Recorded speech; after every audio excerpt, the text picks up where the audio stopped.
అందరికి నమస్తే, good morning, welcome to Sakshi today. ఈ రోజు వార్తలను విశ్లేషిస్తే, చంద్రబాబు తీవ్ర అధికార దుర్వినియోగం, రాజకీయ ఆయుధంలా పోలీసులను వాడుకుంటున్నారు. బాబు వైఫల్యాలు, అవినీతిపై ప్రజల్లో చర్చ జరగకుండా సోషల్ మీడియాపై సెన్సార్షిప్.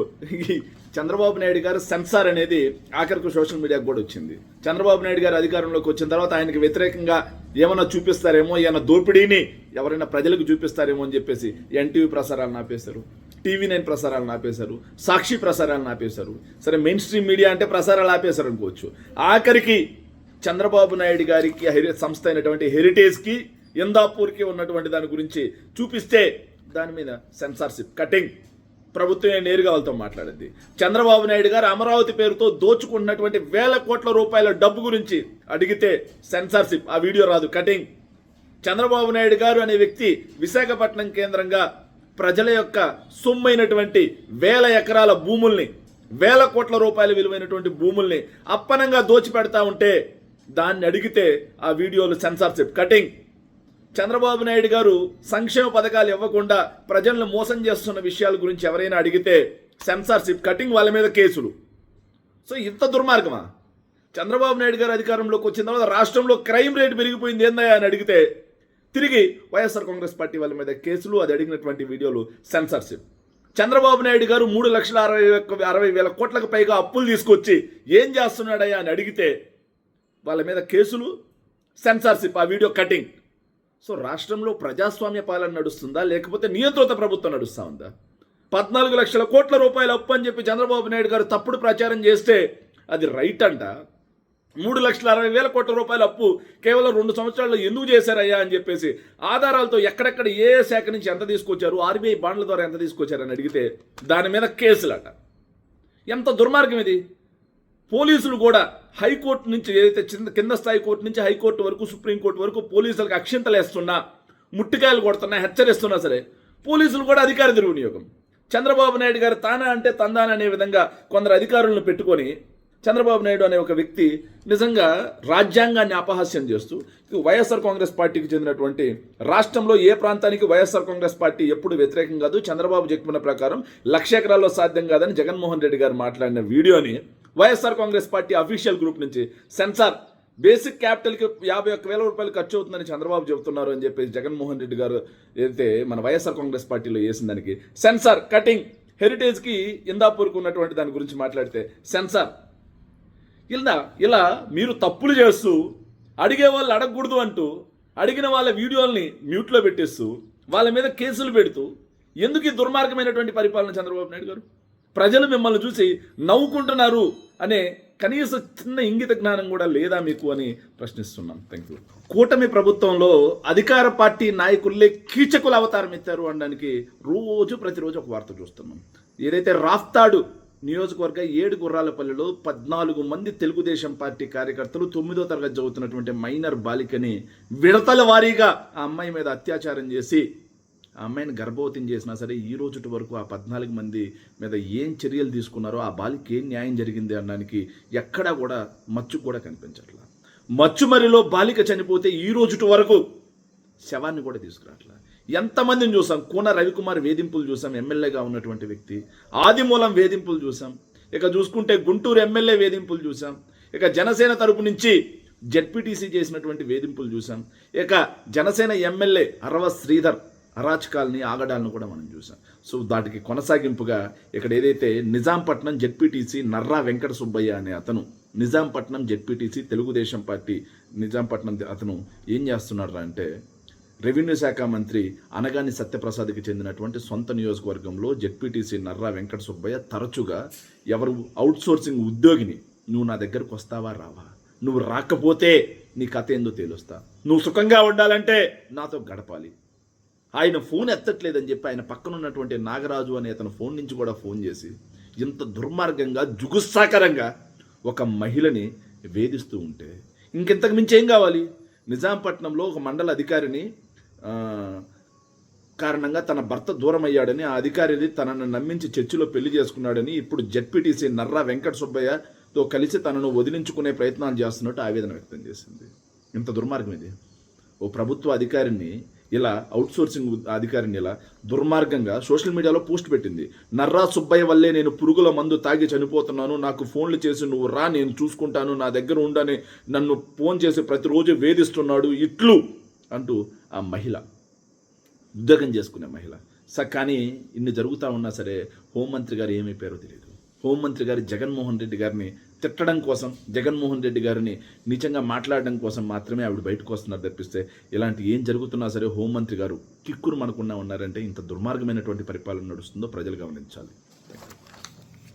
ఏపీలో దిక్కుమాలిన మంత్రులు, ఎమ్మెల్యేలు. సొంత పార్టీపై టీడీపీ సీనియర్ నేత ఏబీ సుధాకర్ రెడ్డి ఆగ్రహం. ప్రజాప్రతినిధులే అవినీతి పరులైతే మేమేం కావాలి? ఎమ్మెల్యేలు దేన్ని అమ్ముకుందామని ఎదురు చూస్తున్నారు, మంత్రులు సరదాగా చూస్తున్నారు. మీరేం కావాలి? ఏముంది? చంద్రబాబు నాయుడు గారు సీరియస్ అనే వార్తలు చదువుకుంటే హ్యాపీగా ఉండండి. సుధాకర్ రెడ్డి గారు మిమ్మల్ని ఎవరొద్దన్నారు? తెలుగుదేశం పార్టీలో ఎంత దుర్మార్గంగా లూటీ జరుగుతుంది అని తెలుగుదేశం పార్టీ సీనియర్ లీడర్ అయినటువంటి ఎన్బి సుధాకర్ రెడ్డి తిరుపతి ఎన్నో చర్చా కార్యక్రమాల్లో వస్తూ ఉంటారు. వాళ్ళ సొంత ఛానల్లో కూర్చొని తెలుగుదేశం పార్టీలో నిజంగా ప్రజాప్రతినిధులే విపరీతంగా అవినీతి పరులైపోయారు, ఏం దొరుకుతుంది, ఏం అమ్ముకుందామని చెప్పేసి ఎదురు చూస్తూ ఉన్నారు. సో అవినీతి విచ్చలవిడైపోయింది, భూ కబ్జాలు పెరిగిపోయినాయి, శాంతి భద్రతలు ఆగిపోయినాయి, రాష్ట్రం రావణ కాష్టంలో అయింది. ఇక మేమేం చేయాలి అని చెప్పేసి తెలుగుదేశం పార్టీ సీనియర్ నేత సుధాకర్ రెడ్డి, మీరు కూడా చంద్రబాబు నాయుడు గారి లాగా మీరు కూడా మీ ఎమ్మెల్యేల మీద, మీ దోపిడీదారుల మీద, మీ బందిపోట్ల మీద, మీ డెకాయిట్గాల మీద, వీళ్ళందరి మీద మీరు కూడా ఏం చేస్తారంటే సీరియస్ అని ఒక లైన్ ఇచ్చేసేయండి సరిపోద్ది. వీళ్ళందరి మీద కూడా నేను కూడా సీరియస్ చంద్రబాబు నాయుడు గారు లాగే అని చెప్పి ఒక లైన్ ఇవ్వండి. మద్యం మాఫియా మీద బెల్ట్ తీస్తా అని చెప్పి ఒక లైన్ ఇవ్వండి. ఇసుక మాఫియా తోలు చేస్తా అని ఒక లైన్ ఇవ్వండి చంద్రబాబు నాయుడు గారు లాగా. ఎమ్మెల్యేలు అవినీతి చేస్తే ఇంటికే సీరియస్ అన్నట్టుగా మీరు కూడా ఒక మాట చెప్పండి సరిపోద్ది. లేకపోతే సో తెలుగుదేశం పార్టీలో మొత్తం ఇలా లూటీ చేసే వాళ్ళు ఉన్నారు అని చెప్పేసి వాళ్ళ పార్టీ వాళ్ళే బయటకు వచ్చి మాట్లాడుతూ ఉంటే చంద్రబాబు నాయుడు గారు ఏం పీకుతున్నట్టు ముఖ్యమంత్రిగా అనేది ఆయన సమాధానం చెప్పాలి. Thank you. సంక్షేమంలో ఏరివేత, ఫ్యామిలీ కార్డే ప్రమాణికం. కాకినాడ నుంచి మొదలు కలెక్టర్ల సదస్సులో సీఎం చంద్రబాబు ఆదేశం.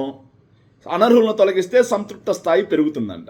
చంద్రబాబు నాయుడు నిజంగా కటింగ్ ప్రభుత్వం అనేది స్టార్ట్ చేశారు చంద్రబాబు నాయుడు గారు. చంద్రబాబు నాయుడు గారికి ఎప్పుడైనా సరే సంక్షేమం అంటేనే చంద్రబాబు నాయుడు గారికి చిర్రెత్తుకు వస్తుంది. సంక్షేమం అంటేనే చంద్రబాబు నాయుడు గారికి మండిపోద్ది. ఎందుకంటే సంక్షేమ పథకాలకి చంద్రబాబు నాయుడు గారు మొదటి నుంచి కూడా వ్యతిరేకే. ప్రజలకు సంక్షేమం చేయడానికి చంద్రబాబు నాయుడు గారికి మనసు రాదు, కానీ కార్పొరేట్లకి వేల కోట్ల రూపాయల ప్రజాధనాన్ని కట్టబెట్టడానికి మాత్రం చంద్రబాబు నాయుడు గారు ముందు వరుసలో ముందడుగేసి ఉంటారు. దాన్నే విజన్ అని చెప్పుకుంటారు, ఆయన విజనరీ అని చెప్పి మాట్లాడుకుంటూ ఉంటారు. దుర్మార్గం ఏంటంటే ఈయన అధికారంలోకి వచ్చిన తర్వాత 50 ఏళ్ళు దాటినటువంటి బీసీ, ఎస్సీ, ఎస్టీ మైనార్టీలకి నేను పెన్షన్ 4,000 ఇస్తానని చెప్పి వాళ్ళకి ఇవ్వకపోగా 66 లక్షల చిల్లర ఉన్నటువంటి పెన్షన్లకి 5 లక్షల మందికి పైగా కోసేసి ఈ రోజు వరకు ఒక్కటంటే ఒక్క కొత్త పెన్షన్ కూడా ఇవ్వాలా, ఇంకా మిగిలినటువంటి పెన్షన్లు కూడా కట్ చేస్తారంట. అంటే కులం చూడకుండా, మతం చూడకుండా, ప్రాంతం చూడకుండా, పార్టీ చూడకుండా, రాజకీయాలు చూడకుండా ఆ రోజు జగన్మోహన్ రెడ్డి గారు సంక్షేమ పథకాలు ప్రతి ఇంటికి అందజేస్తే ఇప్పుడైనా మళ్ళీ జన్మభూమి కమిటీలను తీసుకొస్తాడేమో. కులం చూస్తారు, మతం చూస్తారు, మనకు ఓటేసారా లేదా చూస్తారు. మనకు ఓటు వేయకపోతే వైఎస్ఆర్ కాంగ్రెస్ పార్టీ అయితే సంక్షేమ పథకాలు కట్, పెన్షన్ కట్టు, రేషన్ కట్టు, ఆరోగ్యశ్రీ కట్టు, ఇక ఫీజు రియంబర్స్మెంట్ కట్టు, ఇట్లా ఉన్నాయి మొత్తం కట్ చేసుకుంటా పోతారేమో. ఎంత దుర్మార్గం. 6 సిలిండర్లు ఇస్తాను, ఇప్పుడు 1 సిలిండర్ ఇచ్చాడు, మిగతా వాటికి దిక్కు లేదు. 2 ఏళ్ళైనా నిరుద్యోగ వృత్తికి దిక్కు లేదు, ఆడబిడ్డ నిధులకు దిక్కు లేదు. సో అదే మన రైతులకు ఇస్తున్నటువంటి రైతు భరోసా అన్నది అన్నదాత సుఖీభావ అని చెప్పి 7 లక్షల మంది రైతులకి రైతు భరోసా లేకుండా కట్ చేశారు. ఒక్క కౌలు రైతుకు కూడా ఇచ్చినటువంటి పరిస్థితి లేదు. ఇలా అన్ని కట్ చేసి పెట్టే సంక్షేమ పథకాలు ఇస్తా మళ్ళీ కటింగ్ అంట. అంటే కటింగ్లో కూడా మళ్ళీ కటింగ్ చేస్తూ సో సంక్షేమం 3,60,000 కోట్లకు పైగా అప్పు తీసుకొచ్చి సంక్షేమాన్ని అరకొరా చేస్తూ ప్రాజెక్టులు మొత్తాన్ని అటకెక్కించేసి పోర్ట్లను ఆపేసి, ఫిషింగ్ హార్బర్లను ఆపేసి, మెడికల్ కాలేజీలను ఆపేసి ఈ డబ్బంతా ఏం చేస్తూ ఉన్నారు? అది చాలదన్నట్టుగా వీళ్ళ దోపిడీ కోసం మిగిలిన సంక్షేమ పథకాలను కూడా సగానికి పైగా ఏరివేయడానికి కాకినాడ నుంచి శ్రీకారం చుడుతున్నారండి చంద్రబాబు నాయుడు గారు. నిజంగా చంద్రబాబు నాయుడు గారికి మనసున్న ముఖ్యమంత్రి లేకపోతే మనస్సాక్షి లేకుండా కర్కశంగా వ్యవహరించే ముఖ్యమంత్రి అనడానికి ఇది ఒక నిదర్శనం. Thank you. చంద్రబాబు నాయుడు అనే ఒక వ్యక్తి ప్రచారంలో పీక్, గ్రౌండ్లో మాత్రం వీక్ అనడానికి నిదర్శనం చాలా చూసాం మనం. అప్పుడు ఏదైతే చంద్రబాబు నాయుడు గారు అధికారంలోకి వచ్చిన వెంటనే మోంతా తుఫాన్ వస్తే ఈయన రియల్ టైం గవర్నెన్స్ అన్నారు, మోంతా తుఫాన్ని మోచేత్తో నూకారన్నారు, కుదరలేదు కానీ మోంతా తుఫాన్ని చుట్టి పాడేసేవాళ్ళు అన్నారు.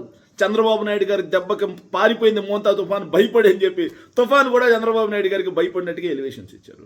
చంద్రబాబు నాయుడు గారు అయితే సీరియస్ వార్నింగ్ ఇచ్చారు కలెక్టర్లకి అందరికీ, మోంతా తుఫాను బాధితులందరికీ 10-15 రోజుల్లోగా పరిహారం అందాల్సిందే అని. కానీ వాస్తవంలోకి వస్తే ఆ మోంతా తుఫాన్కి బాగా చేశాడని చెప్పేసి డబ్బా కూడా కొట్టించుకున్నారు. వాస్తవంలో చూస్తే మరో సీజన్ ముగిసిన అందని మోంతా తుఫాన్ పరిహారం. గతేడాది అక్టోబర్లో విరుచుకుపడినటువంటి మోంతా తుఫాను అడ్డగోలుగా కోతలు వేసి తుది అంచనానికి కుదించింది అప్పటికే ప్రభుత్వం. 15 లక్షల ఎకరాల్లో పంట నష్టం జరిగితే 4.27 లక్షల ఎకరాల్లోనే పంట నష్టం జరిగింది అని చెప్పి ప్రభుత్వం కోతలు వేసి మరీ కుదించింది. చివరికి పంట నష్టం 869 కోట్లని ఉన్నది కాస్త 390 కోట్లే పంట నష్టం జరిగిందని చెప్పేసి నిజంగా నష్టపోయినటువంటి వాళ్ళకు కూడా కోత విధించారు. కుదించినా సరే 6 నెలలు గడిచినా సరే ఇంకా 3.23 లక్షల మంది 3.23 లక్షల ఎకరాల పంటకి ఇంకా అందలేదు.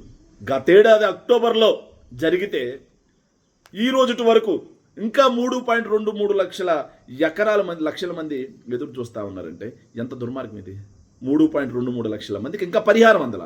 వాళ్ళు కోతలకు 15 లక్షల ఎకరాల్లో పంట నష్టం జరిగితే 4.27 లక్షలే అని చెప్పినా సరే దాంట్లో ఇంకా 3.23 లక్షల ఎకరాలకి పంట నష్టం అందలేదు అంటే చంద్రబాబు నాయుడు గారు ప్రచారంలో ఎంత పీకు, ఇక్కడ చూస్తే విషయం చూస్తే ఎంత వీకు అనడానికి ఇది ఒక నిదర్శనం. నిజంగా రైతులు అంత ఇబ్బంది జరిగిపోయి గత ఏడాది అక్టోబర్ నుంచి ఇప్పటి వరకు పరిహారం కోసం ఎదురు చూపులు చూస్తూ ఉంటే చంద్రబాబు నాయుడు గారికి ఈవెంట్లకు డబ్బులు ఉన్నాయి, అమరావతికి డబ్బులు ఉన్నాయి, దుబారా విమాన ఛార్జీలకు డబ్బులు ఉన్నాయి, వాళ్ళ మంత్రులైతే సింగపూర్ యాత్రలకు డబ్బులు ఉన్నాయి. కానీ పంట నష్టపోయినటువంటి తుఫాను బాధితులకు ఇవ్వడానికి మాత్రం డబ్బులు లేకుండా వాళ్ళని ఈ రోజుకి తిప్పుతున్నారంటే ఇంత దుర్మార్గమైన వ్యక్తి చంద్రబాబు నాయుడు గారు అనేది ప్రజలు ఆలోచన చేయాల్సినటువంటి అవసరం ఉంది. Thank you.